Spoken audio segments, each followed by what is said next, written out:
Namaste and welcome to Lahari's classes. Welcome back to RRB NTPC 2026 exam preparation series. ఈ సిరీస్లో భాగంగా ఈరోజు మనము మోడర్న్ హిస్టరీ నుండి ప్రీవియస్ ఇయర్ క్వశ్చన్స్ని అనలైజ్ చేసుకుంటూ వాటి నుంచి మోస్ట్ ఎక్స్పెక్టెడ్ టాపిక్స్ అండ్ MCQస్ని చూడబోతున్నాము విత్ ఎక్స్ప్లెనేషన్.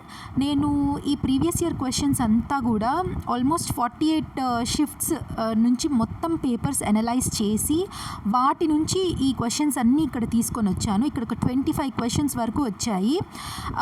మొత్తం అనాలిసిస్ చేస్తే మోడర్న్ హిస్టరీ నుండి జనరల్ అవేర్నెస్ సెక్షన్లో ఎక్కువ క్వశ్చన్స్ వచ్చున్నాయి కరెంట్ అఫైర్స్ తర్వాత. సో మోడర్న్ హిస్టరీలో కూడా లాస్ట్ ఇయర్ ట్రెండ్ అంతా ఏంటి అంటే రివోల్ట్స్ అండ్ రెబెలియన్స్ అన్నమాట. Revolts and rebellions both tribal and non tribal peasant movements ఇవంతా కూడా. సో నేను ఈచ్ క్వశ్చన్ని అనలైజ్ చేసి అండ్ నెక్స్ట్ ఇంకొక 10 మోస్ట్ ఎక్స్పెక్టెడ్ MCQs కూడా నేను ఇచ్చున్నాను. మనం ఫస్ట్ ఈ ప్రీవియస్ ఇయర్ క్వశ్చన్స్ అనలైజ్ చేసేస్తాము. మీకు అర్థమవుతుంది ఎలా అనలైజ్ చేయాలి, నెక్స్ట్ మనం ఎలా ఎక్స్పెక్ట్ చేయాలి, ఈ ఇచ్చిన క్వశ్చన్ నుంచి మనం ఎలా చదువుకుంటూ వెళ్ళాలి ఫ్యూచర్ ఎగ్జామ్స్కి అనేది క్లియర్గా నేను మీకు అర్థమయ్యేలాగా చెప్తాను. సో ఒక చిన్న రిక్వెస్ట్, మనం వీడియోలోకి వెళ్ళే ముందు ఏంటంటే ఈ అన్ని షిఫ్ట్స్ నుంచి క్వశ్చన్స్ ఎక్స్ట్రాక్ట్ చేసి ఇక్కడ ప్రజెంట్ చేయడం చాలా ఎఫర్ట్స్తో కూడుకున్న వర్క్, చాలా అంటే చాలా. So please consider liking the video. I'm sure you will like this video because నేను మీకు ఈ వీడియోతో అయితే మీకు క్లారిటీ వస్తుంది ఈ పర్టిక్యులర్ టాపిక్ ట్రైబల్ రివోల్ట్స్ నుంచి. అండ్ అలానే నెక్స్ట్ ఇంకా అప్కమింగ్ వీడియోస్ అన్నీ కూడా నేను ఇలా బెస్ట్ అనాలిసిస్ని తీసుకొని వస్తాను. So make sure you stay tuned to the channel. So without any delay, let's proceed to the lecture. First question చూడండి, ఇది ప్రీవియస్ ఇయర్ క్వశ్చన్స్ ఇవంతా కూడా. In which year did Bakshi Jagabandhu lead the Paika rebellion to protest against the British land revenue policy? Paika rebellion జరుగుతుంది కదా, అది ఏ సంవత్సరంలో జరిగింది? And ఈ పైకా రెబెలియన్ అనేది బక్షి జగబంధు విద్యాధర్ అనే ఆయన లీడ్ చేస్తారనమాట. సో ఈ క్వశ్చన్ నుంచి మీరు ఇంకేం నేర్చుకోవచ్చు? ఇయర్ అయితే మనకు తెలిసిపోతుంది ఇప్పుడు. ఏ ఇయర్ అంటే ఆన్సర్ 1817లో ఒడిస్సా ప్రాంతంలో జరిగింది ఈ పైకా రెబెలియన్ అనేది. ఎందుకంటే ఈ పైకా అనే వాళ్ళు సోల్జర్స్ అనమాట, ఆ రీజియన్లో వాళ్ళు సోల్జర్స్. వాళ్ళ నుంచి బ్రిటిష్ వాళ్ళు ఏం చేస్తారంటే వాళ్ళ యొక్క మిలిటరీ రైట్స్ని అండ్ ల్యాండ్ రెవెన్యూ రైట్స్ని అంతా కూడా తీసుకునేస్తారు. అప్పుడు ఈ ట్రైబల్స్ రివోల్ట్ చేస్తారనమాట, బ్రిటిష్కి అగేన్స్ట్గా రివోల్ట్ చేసింది ఏ ఇయర్ అంటే 1817. వాళ్ళ లీడర్ వచ్చి బక్షి జగబంధు. ఇంకా నెక్స్ట్ ఇయర్ కానీ దాని తర్వాత షిఫ్ట్స్లో ఏమైనా అడిగితే ఇలా పైకా రెబెలియన్ అనే అసలు పైకాల్ అంటే ఎవరు అంటే దే ఆర్ ట్రైబల్ సోల్జర్స్ లాగా వాళ్ళ రీజియన్కి. అండ్ ఎవరు లీడ్ చేశారని అడగచ్చు. అప్పుడు మీరు ఏం చెప్పాలి? బక్షి జగబంధు అని ఆన్సర్ చేయాలి. సో ఇలా ఒక్క క్వశ్చన్ నుంచి మల్టిపుల్ క్వశ్చన్స్ లాగా కూడా మనం ఫ్యూచర్లో ఎక్స్పెక్ట్ చేయొచ్చు. మీరు అలాగా అనలైజ్ చేసుకుంటూ చదువుకోవాలి ప్రీవియస్ ఇయర్ క్వశ్చన్స్ని. Next, who among the following was or were not part of the Santhal rebellion? ఈ నలుగురిలో ఎవరు సంతాల్ రెబెలియన్లో పార్ట్ తీసుకోలేదు అంటే ఎవరు? First of all Santhal rebellion ఎప్పుడు జరిగింది? Years are very important for railway exams. ఏదైనా కూడా NTPCనే కాదు, ఏ ఇతర రైల్వే ఎగ్జామ్స్ అయినా కూడా ఇయర్స్ చాలా ఇంపార్టెంట్. అండ్ ప్లేసెస్, ఏ ప్లేస్లో జరిగింది అనేది important, leaders important and reasons important, అసలు ఎందుకు రివోల్ట్ చేయాలి అన్నారు అనేది. సో మరి క్వశ్చన్లోకి వచ్చేద్దాము. సంతాల్ రెబెలియన్కి యాక్చువల్గా లీడ్ చేసింది సిద్ధు అండ్ కన్హో. ఇక్కడ కన్హో ఇచ్చారు, సిద్ధు ఇవ్వలేదు. సిద్ధు అండ్ కన్హో. వీళ్ళతో పాటు అసోసియేట్ అయిన వాళ్ళు భైరవ్ అండ్ చంద్. సో ఈ ముగ్గురు అసోసియేట్ అయిన వాళ్ళే. అసోసియేట్ కాని వాళ్ళు ఎవరు? తానా భగత్స్ అనేవాళ్ళు ఒరావున్ అనే ట్రైబల్స్ అన్నమాట. ఒరావున్ అనే ట్రైబ్స్. వీళ్ళు ఏంటంటే తానా భగత్ మూమెంట్ అనేది 1914లో జరుగుతుంది. అసలు ఇది వే బ్యాక్ ఆఫ్టర్. సంతాల్ ఎప్పుడు జరిగింది? సంతాల్ వచ్చి 1855-56 ఆ టైంలో, అంటే జస్ట్ బిఫోర్ 1857 రివోల్ట్ ఉంది కదా, దాని జస్ట్ బిఫోర్ జరిగింది. తానా భగత్స్ ఎప్పుడు జరిగింది? 1914లో. సో ఇదొక సోషియో రిలీజియస్ రిఫార్మ్ మూవ్మెంట్ లాగనమాట. వీళ్ళు మళ్ళీ ఫ్యూచర్లో ఏమైపోతారంటే మహాత్మా గాంధీజీ యొక్క ఐడియాలజీకి ఇన్ఫ్లుయెన్స్ అయ్యి నేషనల్ మూవ్మెంట్లో, మన నేషనల్ ఫ్రీడమ్ స్ట్రగల్లో వీళ్ళు మర్జ్ అయిపోతారనమాట. సో లోకల్గా ట్రైబల్గా ఫామ్ అయిన movement, Tana Bhagat movement, eventually freedom స్ట్రగుల్లో పార్ట్ అయిపోతారు. సో ఇది మీరు ఇక్కడ నుంచి నేర్చుకోవాలి. సో నెక్స్ట్ ఇయర్ ఇప్పుడు రాబోయే ఎగ్జామ్లో తానా భగత్ మూమెంట్ అంటే ఏంటి అని అడగచ్చు. సో ఇప్పుడు మీరు ప్రిపేర్ అయితే మీరు అక్కడ ఆన్సర్ ఈజీగా చేయొచ్చు. సో ఇలా ప్రిపేర్ అవ్వండి. Next, Bhavani Pathak and Devi Chaudhurani were famous leaders associated with which of the following? Bhavani Pathak and Devi Chaudhurani ఈ ఇద్దరు లీడర్స్ ఏ రెబెలియన్కి సంబంధించిన వాళ్ళు అంటే చువార్ రెబెలియన్ ఉంది కదా. చువార్ రెబెలియన్ అనేది ఎప్పుడు జరిగింది? 1766 నుంచి 1799 వరకు జరిగింది. The longest tribal revolt in the history of India అనమాట. Longest tribal revolt. ఈ మధ్యలో చాలామంది లీడర్స్, చాలామంది పీపుల్ అసోసియేట్ అయి ఉంటారు ఈ చువార్ రెబెలియన్లో. చూడండి, వే బ్యాక్ ఇన్ 1766లో జరిగింది అంటే ఎంత ఎర్లీ అండ్ ఎంత లాంగెస్ట్ రివోల్ట్ ఇది. సో మీరు గుర్తుపెట్టుకోవాలి ఈ చువార్ రెబెలియన్. సో నెక్స్ట్ టైం అడగచ్చు, ఎలా అడగచ్చు question? Longest tribal revolt in the history of India అంటే చువార్ రెబెలియన్ అని మీరు చెప్పాలి. Next, the Polygars rebelled against the British in which presidency when the British tried to snatch away their military and land rights? పాలిగార్లు ఉంటారు కదా, పాలిగార్లు కూడా rebel చేశారు బ్రిటిష్కి అగేన్స్ట్గా. ఎందుకు అంటే వాళ్ళ మిలిటరీ అండ్ ల్యాండ్ రైట్స్ని బ్రిటిష్ వాళ్ళు ఫోర్స్ఫుల్గా తీసుకునేసిన దానికి. అండ్ అలా అయితే ఈ పాలిగార్స్ ఏ ప్రెసిడెన్సీకి సంబంధించిన వాళ్ళు అంటే మనకి పేరులోనే తెలిసిపోతుంది, సౌత్ ఇండియన్ పేరు లాగా ఉంటుంది కాబట్టి మద్రాస్ ప్రెసిడెన్సీ. ఇది ఎప్పుడు జరిగింది రెబెలియన్? 1799 to 1805 ఈ మధ్యలో జరిగిందనమాట మద్రాస్ రెబెలియన్. సో గుర్తుపెట్టుకోండి.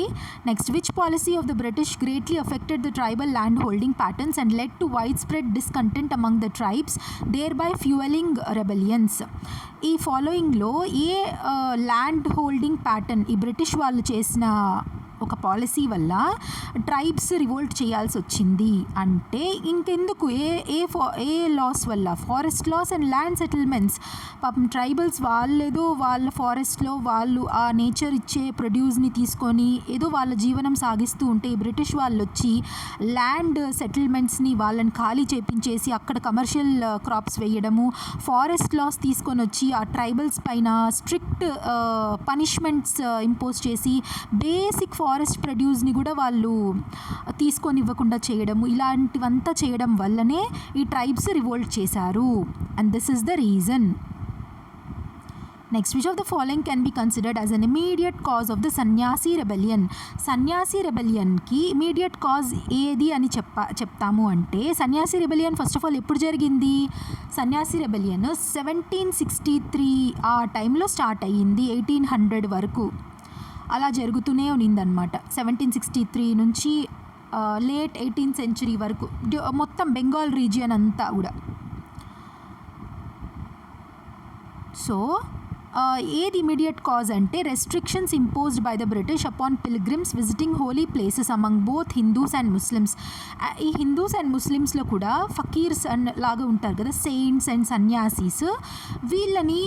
వీళ్ళ మూమెంట్ని రెస్ట్రిక్ట్ చేయడం అంటే వీళ్ళని వేరే వేరే ప్లేసెస్కి పిల్గ్రిమ్స్కి ఎక్కువ విజిట్ చేస్తూ ఉంటారు కదా సన్యాసీస్, వాళ్ళని అక్కడ వెళ్ళనీయకుండా వాళ్ళని రెస్ట్రిక్ట్ చేసేయడం, వాళ్ళని ఏదో సోషల్ క్రిమినల్స్ లాగా చూడడము.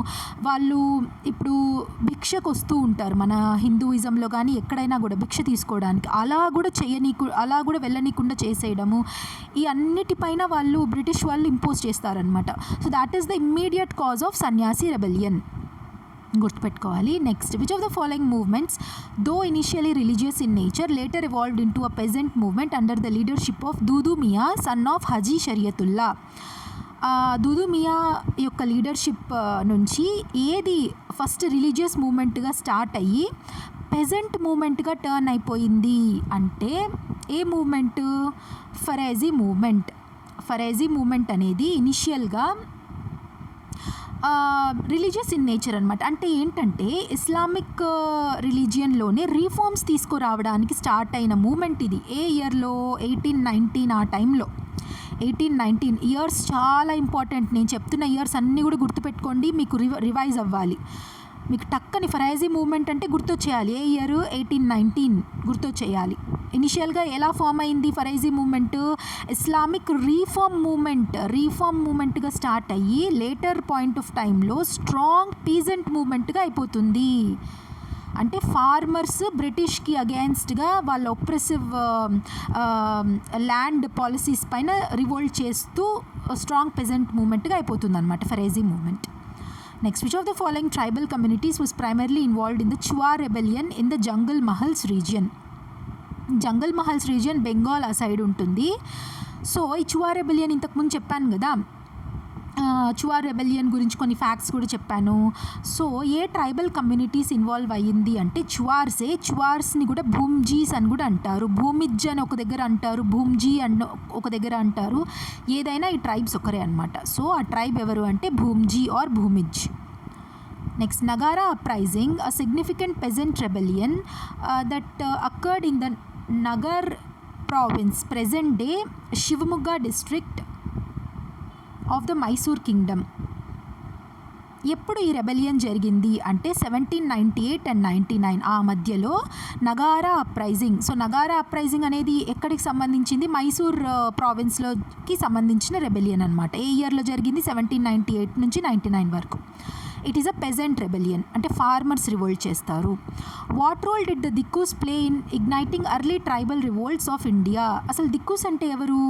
ఈ దిక్కూస్ అంటే ఏంటంటే ఈ ట్రైబల్స్ ఉంటారు కదా, ఈ ట్రైబల్స్ వాళ్ళ ఏరియాలోకి అంటే ట్రైబల్ రీజియన్లోకి వీళ్ళు కాకుండా, అంటే ఇండిజినస్ పీపుల్ కాకుండా ఈ బ్రిటిష్ వాళ్ళు, లేకపోతే ఆ బ్రిటిష్ వాళ్ళు పంపించిన Indian agents, money lenders, landlords వీళ్ళు ఉంటారు కదా, ఎందుకు పంపిస్తారు ఈ బ్రిటిష్ వాళ్ళు? ఎక్స్ప్లాయిట్ చేయడానికి, ఆ ట్రైబల్ కమ్యూనిటీని, వాళ్ళ ప్రొడ్యూస్ని ఎక్స్ప్లాయిట్ చేయడానికి, వాళ్ళని ఎక్స్ప్లాయిట్ చేయడానికి ఇలా పంపిస్తారనమాట. ఇలాంటి అవుట్ సైడర్స్ని దిక్కూస్ అంటారు. ఆ tribals, these were the outsiders like landlords, money lenders, officials exploiting the tribal community. వీళ్ళు ఇగ్నైట్ చేశారనమాట ట్రైబల్ రివోల్ట్స్ని, అంటే వీళ్ళు ఒక one of the reasons. Next, who was young Raja in the context of Khond uprising in Odisha?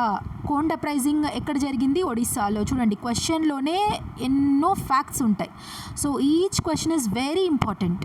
అదే PYQs యొక్క power. So ఇక్కడ చూడండి, యంగ్ రాజా అని ఖోండ్ అప్రైజింగ్లో ఎవరిని అంటారు అంటే చక్రా బిషోయ్ని యంగ్ రాజా అని అంటారు. ఖోండ్ అప్రైజింగ్ ఎప్పుడు జరిగింది? ఖోండ్ అప్రైజింగ్ 1837 ఆ టైంలో స్టార్ట్ అయింది. ఎక్కడ? ఒడిషా రీజియన్లో. Next, who among the following travelled from Bithoor to Kalpi, Delhi and Lucknow in 1857 to rally the support of native princes for an uprising against the British?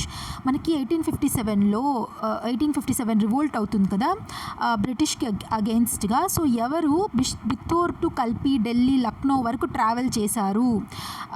ఏంటంటే ఈ అప్రైజింగ్ని స్టార్ట్ చేయడానికి బ్రిటిష్కి అగేన్స్ట్గా సపోర్ట్ తీసుకోవడానికి ఎవరు అంటే తాంత్యా తోపే. ఈయన ఇన్ని ప్లేసెస్ తిరిగి అప్రైజింగ్ని స్టార్ట్ చేశారనమాట. నెక్స్ట్ 13 చూడండి, which uprising in Uttar Pradesh led by Mufti Mohammad Ewaz was among the most significant revolts against British rule in India prior to the first war of independence in 1857? First of all, నేను ఏదైనా నేమ్స్ తప్పుగా పలికితే please bear with me. కొన్ని మనకు తెలియని పేర్లను మనం కరెక్ట్గా పలకలేము. I will try my best to spell it correctly. అది తప్పు అనిపిస్తే మీరు నాకు కమెంట్ సెక్షన్లో చెప్పండి, I can rectify that. Okay, so ఏ అప్రైజింగ్ ఉత్తరప్రదేశ్లో జరిగింది? ఎవరు లీడర్ అంటే Mufti Mohammad Ewaz. Significant revolts even before the 1857 first war of independence. ఏది అంటే బరైలీ అప్రైజింగ్స్ అనేది ఫస్ట్ వార్ ఆఫ్ ఇండిపెండెన్స్ 1857 కంటే ముందే ఉత్తరప్రదేశ్లో స్టార్ట్ అయిపోయిందనమాట against the British rule. Bareilly uprisings. Next, the title name Rani Gaidinliu was given to the Naga revolt leader Gaidinliu Pamai by which political leader? ఎవరు ఇచ్చారు? రాణి గైడిన్లియూ మనకు బాగా తెలుసు. She is a very famous leader. Naga revolt అనమాట, Naga resistance అంటారు బ్రిటిష్కి అగెయిన్స్ట్గా. ఎప్పుడు జరిగింది అంటే 1832 ఆ టైంలో జరిగింది. ఈమె లీడర్గా చేశారనమాట. ఈమెకు రాణి గైడిన్లియూ అనే బిరుదు ఇచ్చింది ఎవరు అంటే ఇంకెవరు? మహాత్మా గాంధీజీ నాగా రివోల్ట్ లీడర్కి ఇచ్చారనమాట. ఏ ఇయర్లో జరిగింది? 1832 ఆ టైంలో. Next, which of the following is not correct with respect to the Nayak Das uprising Sankheda in 1858. 1858లో జరిగిన నాయక్ దాస్ అప్రైజింగ్ సంఖేడాలో ఏది కరెక్ట్ కాని స్టేట్మెంట్ అంటే ఇదనమాట. The leader Rupa surrendered before the British in 1860 అనేది రాంగ్, కరెక్ట్ కాని స్టేట్మెంట్. ఆమె ఎప్పుడు సరెండర్ అవ్వలేదు బ్రిటిష్కి. She was the leader. చూడండి, రూపా నాయక్ అండ్ కే Nayak were the leaders. Sankheda ఎక్కడ అంటే Gujarat. The revolt took place around Chhota Udaipur district in Gujarat. చూడండి, గుజరాత్లో జరిగింది. గెరిల్లా టాక్టిక్స్ యూజ్ చేశారు, harassing the British troops and attacking the British thanas. So ఆమె ఎప్పుడు సరెండర్ అవ్వలేదు, చాలా బ్రేవ్గా టిల్ ది ఎండ్ ఆమె పోరాడుతూనే ఉన్నిందనమాట బ్రిటిష్తో. So this is the wrong statement. Next, which of the following tribal uprising leaders was or were not executed during the revolt but deported to another country? Execute చేయలేదు అంటే వాళ్ళకి ఉరి తీయడమో ఇలాంటి పనులు ఏం చేయలేదు, కానీ ఆ లీడర్ని డిపోర్ట్ చేసేసారు అనదర్ కంట్రీకి. ఆ లీడర్ ఎవరు అంటే ఆ లీడరు తీరత్ సింగ్ అనే లీడర్ని ఏ రెబెలియన్కి సంబంధించిన లీడర్ అయినా ఖాసీ రెబెలియన్కి సంబంధించిన లీడరు. ఏ ఇయర్లో జరిగింది ఖాసీ రెబెలియన్? 1829 to 33 ఆ టైంలో జరిగింది. సో జస్ట్ తీరత్ సింగ్ అనే పేరే గుర్తుపెట్టుకోకుండా ఈయన ఏ రెబెలియన్కి సంబంధించిన ఆయన, ఏ ఇయర్లో జరిగింది, ఎక్కడ జరిగింది, ఇవంతా కూడా మీరు నేర్చుకోవాలి. దాంతోపాటు తీఖా మాంజీ, నీలాంబర్ అండ్ పీతాంబర్, సిద్ధు అండ్ కన్ను ముర్ము, వీళ్ళ గురించి కూడా మీరు చదువుకోవాలి. Bholanath Singh was the leader of which of the following revolts? Bholanath Singh ఈ ఫాలోయింగ్ రివోల్ట్స్లో దేనికి సంబంధించిన ఆయన అంటే తమార్ రివోల్ట్ ఎప్పుడు జరిగింది అంటే 1820s ఆ టైంలో తమార్ revolt. Bholenath Singh. Which of the given tribal uprisings did not take place around the unrest during the revolt of 1857? 1857 revolt appudu take place కాని రివోల్ట్ ఏది అంటే నాయకడా మూవ్మెంట్ ఆ టైంలోనే జరిగింది, రెబెలియన్ ఆఫ్ సంబాల్పూర్ ఆ టైంలోనే జరిగింది, సంథాల్ రెబెలియన్ కూడా 55-56 ఆ టైంలోనే జరిగింది. సో బీర్సా ముండా రివోల్ట్ మాత్రము ఎప్పుడు జరుగుతుంది? 1799 ఆ టైంలో జరుగుతుంది. 1800s ఆ టైంలో. సారీ బిర్సా ముండా రివోల్ట్ వచ్చి 1899 ఆ టైంలో జరుగుతుంది. సో చాలా లేటర్ స్టేజెస్లో కదా, 1857 ఎక్కడ, 1899 ఎక్కడ. So option D is the right answer. Next, in 1820-21 which tribal group led a revolt against the authorities in the area now known as West Singhbhum district of Jharkhand, which was later suppressed by the British. 1820-21లో ఏ tribal group ఈ ఏరియాలో west Singhbhum డిస్ట్రిక్ట్లో, జార్ఖండ్లో ఉండే ఈ డిస్ట్రిక్ట్లో revolt చేశారు. కాకపోతే దాన్ని బ్రిటిష్ సక్సెస్ఫుల్గా సప్రెస్ చేసింది, వేసేసింది. అంటే హో ట్రైబ్స్ చేసిన రెబెలియన్ ని సప్రెస్ చేస్తుందన్నమాట 1820-21లో. Next, who among the following was the leader of the 1857 rebellion of సంబల్పూర్లో జరిగిన, అంటే ఒడిషా ప్రాంతంలో జరిగిన రివోల్ట్కి ఎవరు లీడరు అంటే Veer Surendra Sai. 1857 rebellion of Sambalpur year వాళ్ళే ఇచ్చేశారు.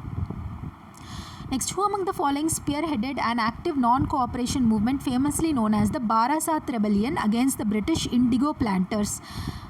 బ్రిటిష్ ఇండిగో ప్లాంటర్స్కి అగెయిన్స్ట్గా బారాసాత్ రెబెలియన్ అనేది చేస్తారనమాట. ఇండిగో కల్టివేషన్కి బలవంతంగా బ్రిటిష్ వాళ్ళు కల్టివేషన్ చేపిస్తారు కదా ఇండిగో ప్లాంట్స్ని, దానికి అగెయిన్స్ట్గా ఎవరు హెడ్ చేస్తారు అంటే Titumir related to what? Titumir Barasat rebellion ఏ ఇయర్లో జరిగింది? 1831లో జరుగుతుంది. ఎందుకు? Against the British indigo planters. So reason కూడా చాలా important. Next, Singphos rebellion is associated with which region of present day India? Singpho rebellion ఉంటుంది కదా, ప్రెజెంట్ డే ఇండియాలో ఏ రీజియన్కి సంబంధించి జరిగింది? ఏ ఇయర్లో జరిగింది? ఫస్ట్ ఆఫ్ ఆల్ 1830s ఆ టైంలో అస్సాంలో జరిగింది Singpho rebellion. Which of the following was not tribal revolt? ఈ నాలుగిట్లో ట్రైబల్ రివోల్ట్ కానిది ఏంటి? మనం ఇంతకుముందు చూసాం కదా, ఏంటి? ఫరైజీ ఫరైజీ మూమెంట్ ఏంటి ఫస్ట్ సోషియో రిఫార్మ్ మూమెంట్, అది socio reform movement later peasant మూమెంట్గా అయిపోతుంది అని చూసాం కదా. Islamic socio reform movement later టైంలో పెజెంట్ మూమెంట్గా అయిపోతుంది. So this was not tribal revolt అని మనం తెలుసుకోవాలి. ఈ మూడు కూడా ట్రైబల్ రివోల్ట్సే. Next, roots of which of the following revolts laid in the fact that British deprived the tribals of the traditional rights over the toddy trees. Toddy trees అంటే palm trees ఉంటాయి కదా, అదే టాడీ ట్యాపర్స్ అంటే ఎవరు, కళ్ళు గీత కార్మికులు అంటారు కదా, కళ్ళుని గీసేవాళ్ళు. ఆ పామ్ ట్రీస్లో గీసి వాళ్ళు జీవనాధారంగా ఉండేవాళ్ళు కదా, వాళ్ళ రైట్స్ని కూడా ఈ బ్రిటిష్ వాళ్ళు తీసుకునేస్తారనమాట. అది రెస్ట్రిక్ట్ చేస్తారు, టాడీ ట్రీస్ని నరికివేయడము ఇలా చేస్తారనమాట. సో దీనికి అగెయిన్స్ట్గా ఎవరు రివోల్ట్ చేశారు, కోయా రివోల్ట్, కోయా రెబెలియన్ మన ఆంధ్ర రీజియన్లోనే జరిగింది. ఇప్పుడు 1879 1880 ఆ టైంలో, ఏ టైంలో 1879 ఆ టైంలో. Next, in November 2024, the birth anniversary of the tribal leader Birsa Munda was celebrated as. ఏంగా సెలబ్రేట్ చేస్తాము ఆయన బర్త్డేని, జనజాతీయ గౌరవ్ దివస్, జనజాతీయ గౌరవ్ దివస్. నవంబర్ అని ఇచ్చేశారు. మీరేం నేర్చుకోవాలి, ఏ డే నవంబర్లో అంటే November 15th, November 15th Janjatiya Gaurav Divas. Next ఇక్కడ చూడండి, ట్రైబల్ ఫ్రీడమ్ డే మన ఆగస్ట్ 15th అంటే ఇండిపెండెన్స్ డే రోజే ట్రైబల్ ఫ్రీడమ్ డే కూడా ఫాలో అవుతుంది. డేస్ అండ్ దాని సిగ్నిఫికెన్స్ కూడా చాలా ఇంపార్టెంట్ ఆర్ఆర్బీ రైల్వే రిలేటెడ్ ఎగ్జామ్స్కి. అండ్ చూడండి, ఆదివాసీ స్వాభిమాన్ దివస్ ఎప్పుడు జరుగుతుంది, ఆగస్ట్ 9th జరుగుతుంది. అండ్ మీరు నాకు కమెంట్ సెక్షన్లో వనవాసీ దివస్ ఎప్పుడు జరుగుతుందో చెప్పాలి. మీరు తెలుసుకొని ఒకసారి సెర్చ్ చేసి గూగుల్లో మీరు నాకు చెప్పాలి వనవాసీ దివస్. అన్నీ కూడా చాలా ఇంపార్టెంట్. నెక్స్ట్, ఈ క్వశ్చన్స్ చూసాం కదా, టైం ఎక్కువ పట్టినా కూడా చాలా ఇంపార్టెంట్ మీకు ఈ లెక్చర్. సో టైం అయిపోతుంది అని అనుకోకండి, మీరు టైంని ఇన్వెస్ట్ చేస్తున్నారు ఇక్కడ. ఇది టైం వేస్ట్ ఏం కాదు, టైం ఇన్వెస్టే ఇది. సో మోస్ట్ ఎక్స్పెక్టెడ్ MCQs చూద్దాం ఇప్పుడు. The Manjhi revolt was mainly led by which tribal community అంటే సంథాల్సే మాంఝీ రివోల్ట్ని కూడా లీడ్ చేస్తారు. Next, the Tamar revolt under Bholanath Singh took place in which region. Tamar revolt ఎక్కడ జరుగుతుంది అంటే ఛోటా నాగ్పూర్ ప్లాట్యూ, జార్ఖండ్ రీజియన్ ఉంటుంది కదా, అక్కడ ఛోటా నాగ్పూర్ ప్లాట్యూలో తమార్ రివోల్ట్ జరుగుతుంది. Kherwar movement primarily focused on. Kherwar movement primarily దేనిపైన ఫోకస్ అయి ఉంటుంది అంటే indigo plantation protest. Indigo ప్లాంటేషన్కి ప్రొటెస్ట్గా Kherwar మూవ్మెంట్ని తీసుకొని వస్తారు. Next, the Khasi rebellion was mainly directed against British attempts to. Khasis ఎక్కడ ఉంటారు, మేఘాలయాలో ఉంటారు కదా, గారో, ఖాసీ, జయంతియా మనం జాగ్రఫీలో చదువుకుంటాం కదా. ఆ ఖాసీ హిల్స్లో ఈ బ్రిటిషర్స్ ఏం చేస్తారంటే రోడ్స్ని కన్స్ట్రక్ట్ చేయాలని, అంటే ఫారెస్ట్ని నరికేసేయడం అండ్ అక్కడ నుంచి వాళ్ళ అడ్మినిస్ట్రేషన్ చేయాలి అనేది ట్రై చేస్తారనమాట. దానికి అగెయిన్స్ట్గా ఖాసీ రెబెలియన్ అనేది జరుగుతుంది. ఖాసీ రెబెలియన్ ఎప్పుడు జరుగుతుంది, ఏ ఇయర్ చెప్పాను నేను, 1829 ఆ టైంలో.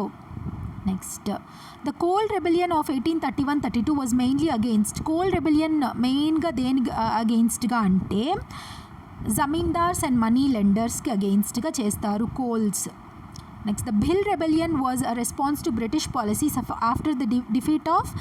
బిల్ రెబెలియన్ బ్రిటిష్ పాలసీస్కి అగెయిన్స్ట్గా జరిగింది కదా. ఎప్పుడు డిఫీట్ అయినాక అంటే మరాఠా కాన్ఫెడరసీ బ్రిటిష్ చేతిలో డిఫీట్ అయినాక బిల్ రెబెలియన్ అనేది స్టార్ట్ చేస్తారు.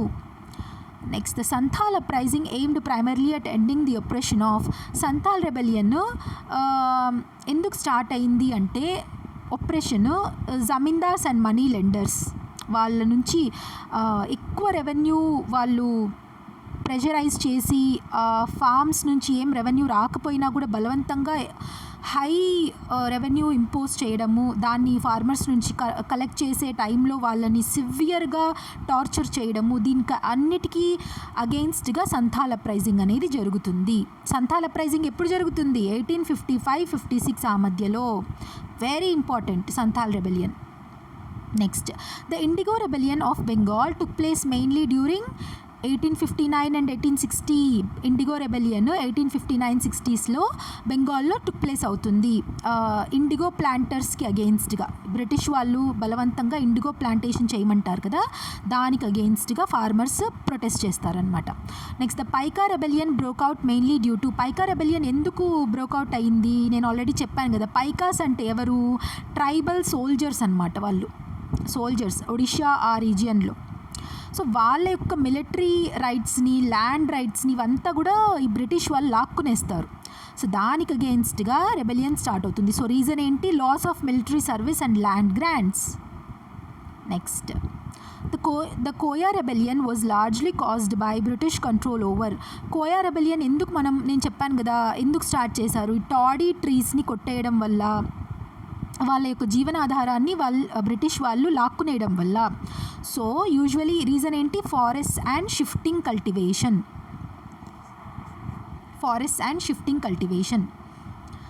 సో ఇవి 10 మోస్ట్ ఎక్స్పెక్టెడ్ MCQs. ఇప్పుడు ఒక 3 హోంవర్క్ క్వశ్చన్స్ నేను మీకు ఇస్తాను. మీరు నాకు కమెంట్ సెక్షన్లో ఆన్సర్ చేయాలి. ఆన్సర్ చేస్తే నాకు అర్థమవుతుంది మీరు లెక్చర్ని కరెక్ట్గా ఫాలో అయ్యారు అండ్ మీరు కొంచెమైనా కూడా నాలెడ్జ్ గెయిన్ చేశారు అని. ఓకేనా. సో ఫస్ట్ క్వశ్చన్ చూడండి. The Paika rebellion of 1817 in Odisha broke out mainly because of, ఈ ఆప్షన్స్లో ఏ ఆప్షన్ కరెక్ట్ ఆన్సర్ని కమెంట్ సెక్షన్లో చెప్పాలి. అంటే ఫస్ట్ క్వశ్చన్ నెక్స్ట్ ఆప్షన్ ఏది కరెక్ట్ ఆప్షనో ఆ ఆప్షన్ని ఇక్కడ మీరు టైప్ చేయాలి. Next the Kol rebellion in Chota Nagpur was primarily directed against, ఏది కరెక్ట్ ఆన్సర్ చెప్పండి. Next the Koya rebellion was closely linked with British control over what, ఆన్సర్ని మీరు నాకు కమెంట్ సెక్షన్లో చెప్పాలి. సో అది ఈ వీడియో. మనమైతే PYQs సక్సెస్ఫుల్గా అనలైజ్ చేసాము, వాటి ఆన్సర్స్ చూసాము, దాని నుంచి మోస్ట్ ఎక్స్పెక్టెడ్ MCQs చూసాము అండ్ దాని నుంచి మీకు ఒక హోంవర్క్ కూడా నేను ఇస్తున్నాను. So that is it for today's video. I hope మీకు ఇది ఇన్సైట్ఫుల్గా అనిపించింది సెషన్ అని నేను అనుకుంటున్నాను. అనిపించుంటే give it a big thumbs up, అంటే లైక్ చేయండి అండ్ మీ ఫ్రెండ్స్తో షేర్ చేయండి అండ్ మన ఛానల్ని కొత్తగా చూస్తున్న వాళ్ళు సబ్స్క్రైబ్ చేసుకోండి. ఇంకా ప్రతి సబ్జెక్ట్ యొక్క అనాలిసిస్ మన ఛానల్లో వస్తుంది, మీకు చాలా యూస్ఫుల్ అవుతుంది. సో అది, thank you so much for watching till the end. All the very best. God bless you all. జై హింద్.